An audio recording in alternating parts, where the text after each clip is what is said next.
John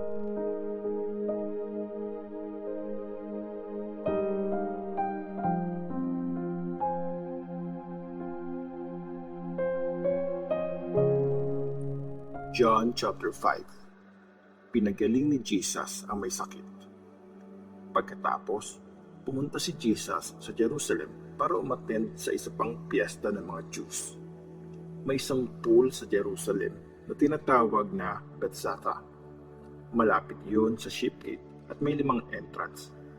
Nakahiga sa mga entrance ang maraming may sakit, mga bulag, mga pilay at mga paralyzed. Naghihintay silang gumalaw ang tubig kasi may time na may bumababang angel ng Panginoon at pinapagalaw ang tubig. Gumagaling ang may sakit na mauunang makapunta sa tubig kahit ano pa ang sakit niya. May isang lalaki doon na 38 years nang may sakit. Nakita ni Jesus ang lalaki at alam niyang matagal na itong may sakit. Tinanong ni Jesus ang lalaki, "Gusto mo bang gumaling?" Sumagot ang may sakit, "Sir, wala pong magdadala sa akin sa tubig pag gumalaw na to. Papunta pa lang ako, may nauuna lang sa akin." Sinabi ni Jesus, "Tumayo ka, kunin mo ang higaan mo at lumakad ka." Gumaling agad ang lalaki. Kinuha ang higaan niya at naglakad. Araw yun ang Sabbath, kaya nag-react ang mga leaders ng Diyos at sinabi sa lalaking pinagaling, "Araw ng Sabbath ngayon, bawal sa lunatin na bitbitin mo yung higaan mo." Sumagot ang lalaki, "Yung nagpagaling sa akin ang nagsabing kunin ko ang higaan ko at maglakad." Tinanong siya ng mga Jewish leaders, "Sino nagsabi sa iyo na gawin yan?" Pero hindi kilala ng lalaki kung sino si Jesus. Napakaraming tao nung time na yun at nakaalis na si Jesus. Maya-maya, nakita ni Jesus ang lalaki sa temple at sinabi niya, "Oh, magaling ka na. Tigilan mo na ang paggawa ng kasalanan at baka mas malala pa ang mangyari sa iyo." Umalis na ang lalaki at sinabi sa mga Jewish leaders na si Jesus ang nagpagaling sa kanya. Dahil dito, pinersecute ng mga leader si Jesus kasi nagpagaling siya sa araw ng Sabbath. Sinabi ni Jesus sa kanila, "Hindi tumitigil sa pagtatrabaho ang tatay ko, kaya dapat magtrabaho din ako." Mas lalong nagalit ang mga leaders sa sinabing ito ni Jesus. Hindi lang niya nilabag ang batas tungkol sa Sabbath, kundi sinabi pa niyang tatay niya ang Diyos. Parang sinabi niya na rin nakapantay niya ang Diyos. Ang kapangyarihan ng anak. Sinagot sila ni Jesus, "Tandaan niyo, walang magagawa ang anak kung mag-isa lang siya. Ginagawa niya kung anong nakikita niyang ginagawa ng tatay niya. Kung anong ginagawa ng tatay, yun din ang ginagawa ng anak.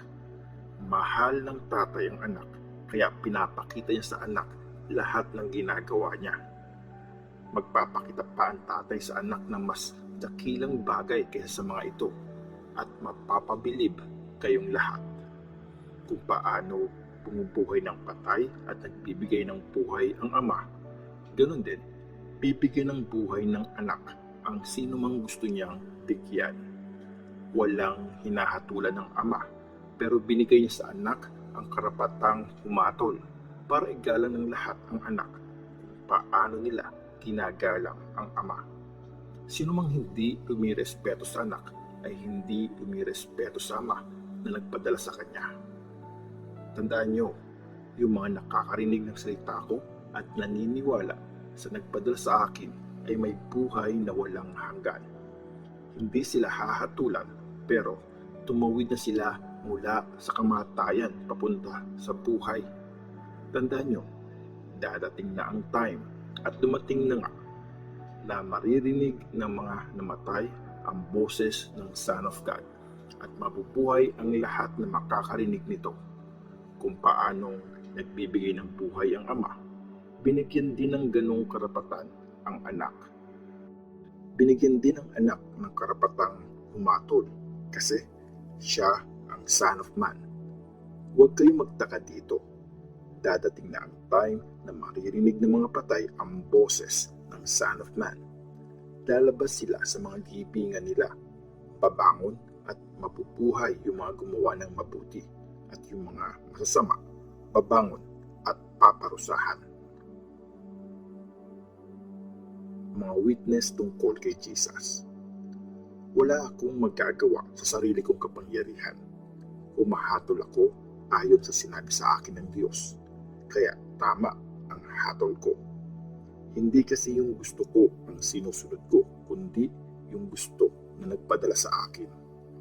Kung ako lang ang nagsasalita tungkol sa sarili ko, hindi totoo ang mga sinasabi ko. Pero may ibang nag-testify para sa akin. At alam kong totoo ang sinasabi niya tungkol sa akin. Nagpadala kayo ng mga messengers kay John at nagsalita siya tungkol sa katotohanan. Hindi kailangan na may taong magsasalita para sa akin. Sinasabi ko lang to para maligtas kayo. Parang matinding ilaw si John.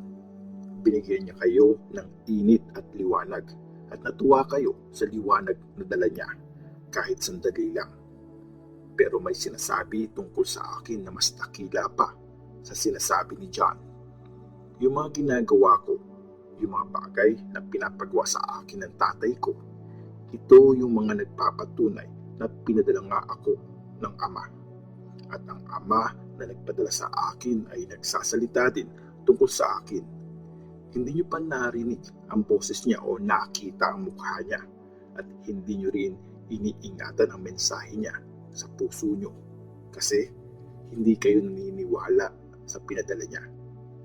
Pinag-aaralan nyo ang scriptures kasi iniisip nyong makikita nyo doon ang buhay na walang hanggan. Ako mismo ang tinutukoy ng scriptures, pero ayaw nyong lumapit sa akin para magkaroon kayo ng buhay. Ayoko ng papuri ng mga tao. Kilala ko kayo at alam kong hindi nyo mahal ang Diyos. Dumating akong dala ang kapangyarihan ng tatay ko, pero hindi nyo ako tinanggap. Pero kung may dadating dala ang sarili niyang kapangyarihan, tatanggapin nyo.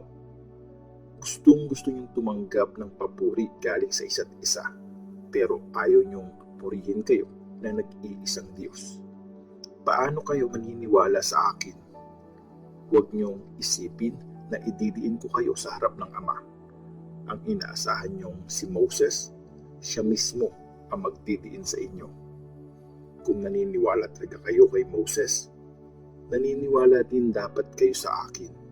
Kasi tungkol sa akin ang mga sinulat niya. Pero dahil hindi kayo naniniwala sa mga sinulat niya, paano kayo maniniwala sa sinasabi ko?